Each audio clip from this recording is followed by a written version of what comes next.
Hello दोस्तों, नमस्कार। अभी की सबसे बड़ी खबर आ रही है। चीन से पाकिस्तान को मिला बहुत बड़ा झटका। आतंकी हमले में मारे गए 5 चीनी नागरिक को लेकर बड़ा झटका दिया है। चाइना ने पाकिस्तान को 2 डैम पर चलता हुआ काम अचानक से रोक डाला, जिसके बाद शहबाज शरीफ की सिट्टी पिट्टी हुई गुम। जी हाँ दोस्तों, साथ ही साथ बताएंगे मालदीव के नए राष्ट्रपति मुइजू ने फिर उगला भारत के खिलाफ जहर। इस बार बड़ा इल्जाम लगाया है। साथ ही साथ आखिर 2 साल बाद इंडियन एयरफोर्स द्वारा गलती से ब्रह्मोस मिसाइल जो पाकिस्तान में जा गिरी थी, उसका बड़ा खुलासा हुआ है। दोस्तों बताएंगे आखिर पाकिस्तान पर कैसे गलती से लॉन्च हुई थी ब्रह्मोस मिसाइल, सबसे बड़ा खुलासा बताएंगे। साथ ही एक से एक बड़ी खबर बताएंगे। बस आप वीडियो अंत तक बने रहेगा। और खबरों में आगे बढ़ने से पहले भारत देश का, भारतीय सेना का दिल से समर्थन करते थे वीडियो को लाइक करके, चैनल को सब्सक्राइब करके, बेल आइकन दबा के कमेंट में जय हिंद जरूर कहिएगा। तो चलते हैं पहली और सबसे बड़ी खबर की तरफ, जहां चीन से पाकिस्तान को बड़ा और तगड़ा झटका। आतंकी हमले में मरे 5 चीनी तो पीछे खींचा हाथ,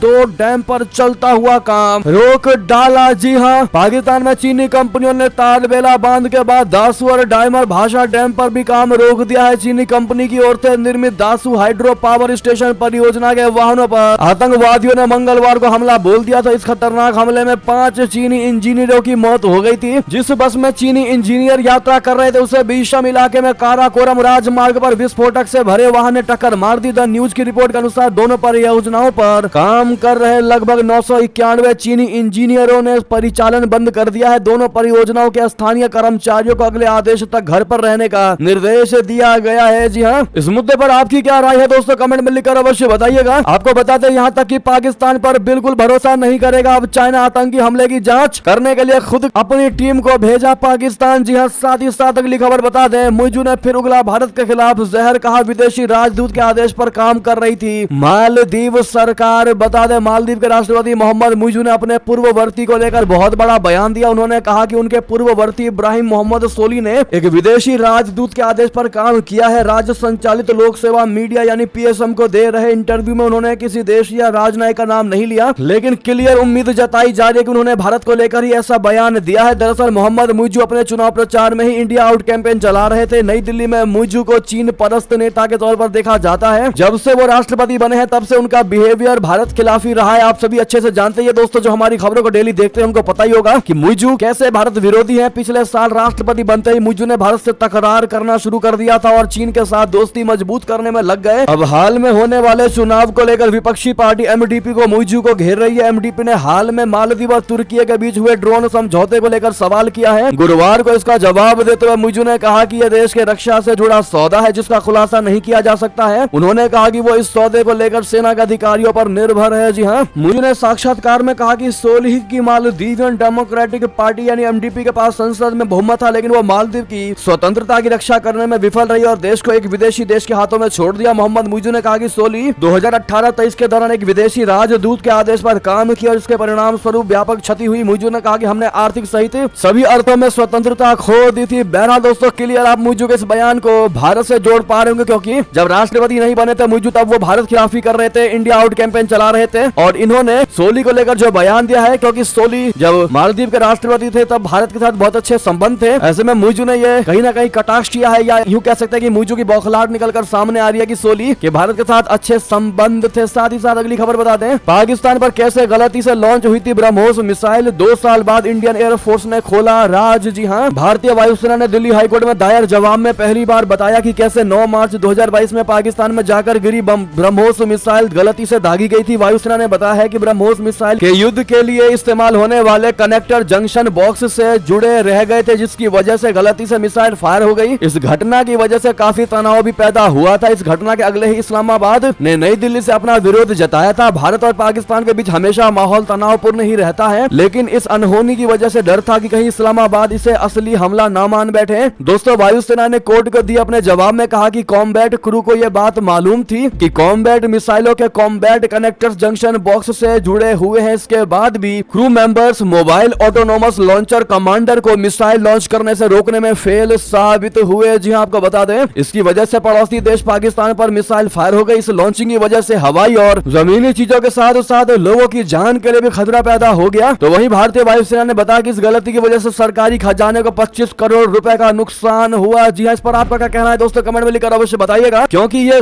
गलती से ही हुई थी। बहरहाल देखते इस पर कोर्ट क्या फैसला लेता है। आप क्या सुझाव देंगे दोस्तों बताइएगा जरूर, जिनसे ये गलती हुई थी उनको लेकर। साथ ही साथ अगली खबर बता दें, भारत के आंतरिक मामलों में बार बार टांग अड़ा रहा अमेरिका, अब भारत तालिबान दोस्ती पर कह दिया कुछ ऐसा नहीं है बर्दाश्त के लायक। जी हाँ, भारत तालिबान की दोस्ती अमेरिका को अच्छी नहीं लग रही है। CAA, अरविंद केजरीवाल और कांग्रेस के फ्रीज बैंक खाते का मुद्दा उठाने के बाद अमेरिका ने अब भारत तालिबान दोस्ती का भी मुद्दा उठा दिया है। अमेरिका ने कहा कि सामूहिक हित को ध्यान में रखते हुए भारत को अफगानिस्तान के साथ एकीकृत रवैया अपनाना चाहिए। अमेरिका का बयान ऐसे समय में आया है जब हाल के दिनों में भारत कुछ अधिकारियों ने अफगानिस्तान का दौरा किया था। दरअसल अमेरिका लगातार भारत के आंतरिक और विदेशी मामलों में हस्तक्षेप कर रहा है। कुछ दिन पहले भारत के विदेश मंत्रालय के वरिष्ठ अधिकारी JP सिंह ने काबुल का दौरा किया था। इस दौरान उन्होंने तालिबान के कई बड़े अधिकारियों से मुलाकात की। भारत के इस रवैये से अमेरिका नाराज हो गया। वॉइस ऑफ अमेरिका की रिपोर्ट के मुताबिक अमेरिका के विशेष प्रतिनिधि थॉमस वेस्ट ने भारत के विदेश सचिव से अनुरोध किया है कि अफगानिस्तान को लेकर भारत सामूहिक हितों को ध्यान में रखते हुए कदम उठाए। थॉमस वेस्ट ने कहा कि इसके लिए भारत को एकीकृत राजनयिक रुख अपनाना चाहिए। जी ऐसे में भारत के आंतरिक मामलों में लगातार हस्तक्षेप कर रहा था अमेरिका और अब विदेशी मामलों में भी हस्तक्षेप कर रहा है। आखिर अमेरिका को मतलब नहीं होना चाहिए कि भारत के संबंध किसके साथ अच्छे हैं और किसके साथ बुरे हैं। उसको अपने देश पर ध्यान देना चाहिए, देश की तरक्की पर ध्यान देना चाहिए, ना कि भारत के आंतरिक मामलों और विदेशी मामलों में। साथ ही साथ अगली खबर बता दें, रमजान में UAE ने पकड़े पाकिस्तान के इंटरनेशनल भिखारी, दुबई पहुंचकर मांग रहे थे भीख, अपनों ने लगाई फटकार। जी हाँ, फिर एक बार बड़ी खबर आ रही है। संयुक्त अरब अमीरात के दुबई की पहचान एक ग्लोबल शहर के तौर पर है। गगनचुंबी इमारतों वाले इस शहर में दुनिया की बड़ी बड़ी कंपनियों के ऑफिस हैं, जहां अलग अलग देशों से लोग आकर रहते हैं और काम करते हैं। इसी दुबई में पाकिस्तान के लोग कमाने नहीं बल्कि भीख मांगने जाते हैं। पाकिस्तानी दुबई में कोई मजबूरी में भीख मांगने नहीं जाते, बल्कि ये सब पूरा रैकेट के तहत होता है। पाकिस्तान से बाकायदा इनको वीजा देकर उन्हें दुबई भीख मांगने के लिए भेजा जाता है। इस्लाम के पवित्र रमजान महीने में तो भिखारियों की संख्या इतनी ज्यादा बढ़ गई है कि दुबई प्रशासन परेशान हो गया और पुलिस को इन भिखारियों के खिलाफ अभियान चलाना पड़ा। दुबई पुलिस ने इस अभियान के तहत रमजान महीने के पहले 2 सप्ताह में 202 भिखारियों को गिरफ्तार किया है। पकड़े गए भिखारियों में से 112 पुरुष और 90 महिलाएं हैं। खलीज टाइम्स ने दुबई पुलिस के एक वरिष्ठ अधिकारी ब्रिगेडियर अली सलेम अल शम्सी के हवाले से बताया है कि इन पकड़े गए भिखारियों में अधिकांश विजिट वीजा पर UAE पहुंचे हैं। ये लोगों की दयालुता का फायदा उठाते हैं और उन्हें झूठी कहानियां सुनाकर पैसा ऐंठते हैं। शम्सी ने कहा ये भिखारी जानते हैं कि UAE के लोग मददगार और दयालु होते हैं। तो वहीं पाकिस्तानी मीडिया में आ रही रिपोर्ट में कहा गया है कि दुबई में पकड़े गए भिखारियों में अधिकांश भिखारी पाकिस्तान के हैं। पाकिस्तानी यूट्यूबर शुहेब चौधरी ने इसको लेकर पाकिस्तान में लोगों से बात भी की। शुहेब से लोगों ने बताया, पाकिस्तानियों ने बताया कि पाकिस्तान के लोग दुनिया में जहां जाते हैं वहीं पर बदनामी कराते हैं। पाकिस्तानियों ने तो यहाँ तक कह दिया कि पाकिस्तान के लोगों को पड़ोसी भारत से सीख लेनी चाहिए। कभी भारत के बारे में नहीं सुनाई देता कि उनके यहाँ के किसी ने दूसरे देश में जाकर बदनामी कराई हो, भीख मांगा हो। हमारे पाकिस्तानियों ने ही पाकिस्तान की नाक कटा दिया, सब बयान खुद पाकिस्तानियों ने दिया है। अगली खबर बता दें, नेशनल डे इफ्तार दिल्ली से लेकर इस्लामाबाद तक भारत ने यूं लिया पुलवामा का बदला, गिड़गिड़ाया पाकिस्तान। दरअसल पाकिस्तान की नई सरकार के व्यापार शुरू करने की गुहार लगाने के बाद भी भारत ने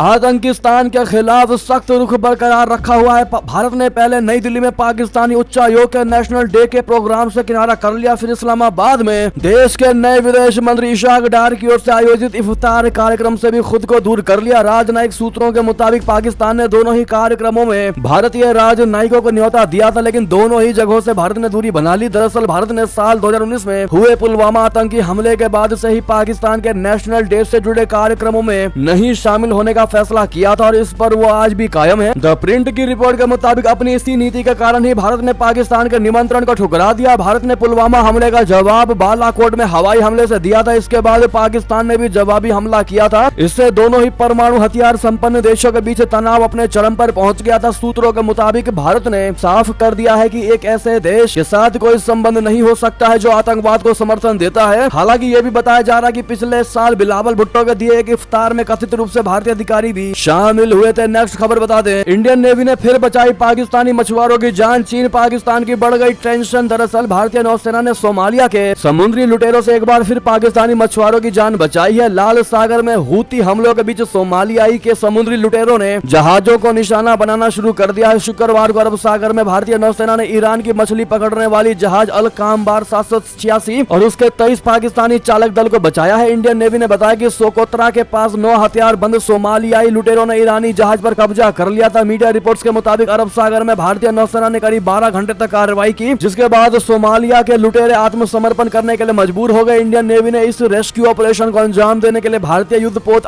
INS सुमेधा का इस्तेमाल किया। भारत का ये लड़ाकू जहाज गाइडेड मिसाइल INS त्रिशूल से लैस है। भारत के अरब सागर में इस कार्रवाई के बाद चाइना और पाकिस्तान दोनों ही देश टेंशन में आ गए। जी हाँ, भारतीय नौसेना ने बताया कि पाकिस्तान के सभी 23 के 23 समुद्री मछुआरे सुरक्षित हैं। ऐसे में चीन की टेंशन क्यों बढ़ी आपको बता दें, चाइना ने साल 2017 में जिबूती में अपना सेना अड्डा बना दिया है, जिसकी वजह से भारत की चिंता बढ़ गई। आर्थिक स्थिति मजबूत होने के साथ भारत भी अब हिंद महासागर में नेवी को मजबूत कर रहा है। भारत इस तरह के सेना अभियान से पूरी दुनिया में अपनी पहचान बना रहा है। हाल के दिनों विदेश मंत्री जयशंकर जी ने कहा था कि हम एक जिम्मेदार देश होने के नाते इस तरह की कार्रवाई कर रहे हैं। इससे दुनिया भारत की ताकत का एहसास भी कर रही है। ऐसी कार्रवाई से पाकिस्तान की भी चिंता बढ़ गई है, क्योंकि उसे अपने ही देश में आलोचना का सामना करना पड़ रहा है। ऐसे में Indian navy is the best navy in the world, क्या नाम मत भूलिएगा। अगली खबर आपको बता दें, जहां जम्मू कश्मीर से बड़ी खबर, 8वीं सदी के मारतंड सूर्य मंदिर का होगा जीर्णोद्वार। जम्मू कश्मीर सरकार ने बुलाई बड़ी बैठक। जी हाँ, जम्मू कश्मीर के 8वीं सदी के प्राचीन मारतंड सूर्य मंदिर का जीर्णोद्वार किया जाएगा। इस संबंध में सोमवार बोले तो 1 अप्रैल को एक हाई लेवल मीटिंग बुलाई गई है, जो जम्मू में होगी। इस बात की जानकारी जम्मू कश्मीर सरकार की ओर से जारी एक ऑफिशियल नोटिफिकेशन में दी गई। कहा जाता है कि इस मंदिर को सुल्तान सिकंदर शाह मीरी के आदेश के बाद तोड़ दिया गया था। जम्मू कश्मीर सरकार की अधिसूचना में कहा गया कि संस्कृति विभाग के प्रधान सचिव ने अनंतनाग में एक बैठक बुलाई है, जिसमें मारतंड सूर्य मंदिर के परिसर में सम्राट ललितादित्य मुक्ता पीठ की मूर्ति की स्थापना के साथ कश्मीर में प्राचीन मंदिरों की सुरक्षा, संरक्षण, पुनः स्थापना के संबंध में चर्चा की जाएगी। ये बैठक सचिवालय में प्रधान सचिव के ऑफिस में 1 अप्रैल को दोपहर 2:30 बजे के आसपास होगी। ऐसे में नेक्स्ट खबर आपको बता दें, जहां तालिबान चीफ ने महिलाओं के प्रति फिर जाहिर की बर्बरता, कोड़े और पत्थर मारकर दी जाएगी मौत की सजा। आपको बता दें, लंबे वक्त से आशंका लगाई जा रही थी कि तालिबान कहीं अफगानिस्तान को अंधेरे में ना लेकर जाए। अब ये डर सच साबित होता दिखाई दे रहा है। अब तालिबान प्रमुख मुल्ला हिबतुल्लाह अंखुदजादा ने सरकारी टीवी पर एक संदेश जारी किया। इन्होंने कहा कि अफगानिस्तान में महिलाओं को व्यभिचार के लिए सार्वजनिक रूप से कोड़े मारे जाएंगे और पत्थर से मारकर उसकी हत्या कर दी जाएगी। रिपोर्ट के अनुसार उन्होंने पश्चिमी लोकतंत्र के खिलाफ लड़ाई जारी रखने की भी कसम खाई है। अंखुदजादा ने संदेश में कहा कि अंतर्राष्ट्रीय समुदाय से मिल रहे महिलाओं के अधिकार तालिबान की इस्लामिक शरिया कानून के विरोधाभासी है। बहरहाल, क्या आपको नहीं लगता कि पूरी दुनिया की नजर अफगानिस्तान पर है, अफगानिस्तान की तालिबानी सरकार पर है? ऐसे में पूरी दुनिया से सीख लेने के बजाय तालिबान उल्टा शरिया कानून को और ज्यादा मजबूत करता दिखाई दे रहा है अफगानिस्तान में। और अफगानिस्तान के लोग जो कभी पिछली सरकार के मॉडर्न तरीके से जी रहे थे, उन्हें अचानक से शरिया फॉलो करना पड़ रहा है। वो कितना उनके लिए दुखदायी साबित होगा, और उसमें भी अफगानिस्तान की जनता आगे बढ़ने का सोच भी नहीं सकी। ऐसे में क्या आपको नहीं लगता कि आने वाले समय में तालिबान पर अंतरराष्ट्रीय लेवल पर कोई बड़ा एक्शन होने वाला है? क्योंकि जहां पर पूरी दुनिया लोकतंत्र पर जी रही हो, वहां पर ऐसे शरिया कानून कतई भी नहीं चलने वाले, क्योंकि और भी मुस्लिम देश है जहां पर शरिया लागू है, उसके बावजूद भी वहां पर रिलीफ दी जाती है। इतने कड़े नियम नहीं है, लेकिन तालिबान न जाने नियमों को खड़ा करके आखिर वो क्या दुनिया को संदेश देना चाहते हैं। अगली खबर आपको बता दें, जहां इजरायली डिफेंस फोर्स ने हिजबुल्लाह कमांडर पर की एयर स्ट्राइक, चलती गाड़ी में कर दिया ढेर। जी हां, इजरायल डिफेंस फोर्सेज यानी IDF ने कहा कि हिजबुल्लाह की रॉकेट और मिसाइल यूनिट के deputy commander Ali Abed Akhsan Naeem को दक्षिणी लेबनान में हवाई हमले में मार गिराया गया। IDF ने शुक्रवार को हमले की फुटेज जारी करते हुए बताया कि अली अबेद अख्सन नईम को बजौहरी क्षेत्र में एक वाहन में जाते समय निशाना बनाया गया। समाचार एजेंसी शिन्हुआ की रिपोर्ट के अनुसार IDF ने उन पर इजरायल के खिलाफ हमलों की साजिश रचने उन्हें अंजाम देने का आरोप लगाया। साथ ही साथ अगली खबर बता दें, जापान के इस कदम से खौफ में आया चाइना, याद आने लगा इतिहास। क्या ड्रैगन की गर्दन पर कस रहा है ये शिकंजा? दरअसल जापान जब भी किसी सैन्य गतिविधि में शामिल होता है तो सबसे पहले चीन टेंशन में आ जाता है। इस बार भी यही हुआ। जब जापान ने रक्षा प्रौद्योगिकी के ट्रांसफर पर लगा प्रतिबंध हटाया तो चीन ने तुरंत अपनी चिंता जाहिर की। इस प्रतिबंध को हटाने से जापान के एडवांस लड़ाकू जेट विमानों के निर्यात की अनुमति का रास्ता साफ हो गया है। टोक्यो इन लड़ाकू विमानों को इटली और ब्रिटेन के साथ मिलकर तैयार कर रहा है। जापान के कदम से चाइना इस कदर परेशान हो गया है कि वो दुनिया को जापान का इतिहास याद दिलाने लगा है। चीन के विदेश मंत्रालय के प्रवक्ता लिन जियान ने कहा कि चीन ने इससे जुड़ी रिपोर्ट पर संज्ञान लिया और इस फैसले पर गंभीर चिंता जाहिर की। साथ ही अगली खबर आपको बता दें, जहां पर आप कुछ भी हो, मिट्टी देने के लिए किसी परमिशन की जरूरत नहीं। जी हां, गाजीपुर डीएम से मुख्तार अंसारी के भाई की हुई बहस। जी हां, यूपी का माफिया डॉन मुख्तार अंसारी को गाजीपुर में उसके पैतृक गांव में सुपुर्द खाक कर दिया गया, लेकिन इस दौरान उसके बड़े भाई और सांसद अफजाल अंसारी की प्रशासन और अधिकारियों से तीखी बहस हो गई। इस दौरान अफजाल अंसारी बेहद गुस्से में नजर आए। दरअसल सुपुर्द खाक की प्रक्रिया के दौरान गाजीपुर की डीएम आर्यका खौरी ने अफजाल अंसारी से केवल परिवार के सदस्यों को ही कब्रिस्तान के अंदर जाने को कहा। इस पर अफजाल ने कहा कि अगर दूसरे लोग भी मुख्तार अंसारी के सुपुर्द खाक में शामिल होना चाहते तो उन्हें कोई नहीं रोक सकता। इस पर डीएम आर्यका खौरी ने कहा कि मैं डीएम हूं, इसके लिए इजाजत नहीं ली गई है। इस पर अफजाल अंसारी ने कहा कि आप चाहे कुछ भी हो, धार्मिक प्रयोजन के लिए या किसी मिट्टी देने के लिए किसी को अनुमति की जरूरत नहीं होती। इस पर डीएम ने कहा कि जरूरत होती है क्योंकि यहाँ धारा 144 लगा हुआ है। आप सिर्फ परिवार के लोगों को लेकर अंदर जाइए। ऐसे में डीएम और मुख्तार अंसारी के भाई के बीच में बहस होती नजर आ रही है। साथ ही साथ आपको बता दें, भाई अफजल अंसारी ने बड़ा दावा ये भी किया है कि मुख्तार को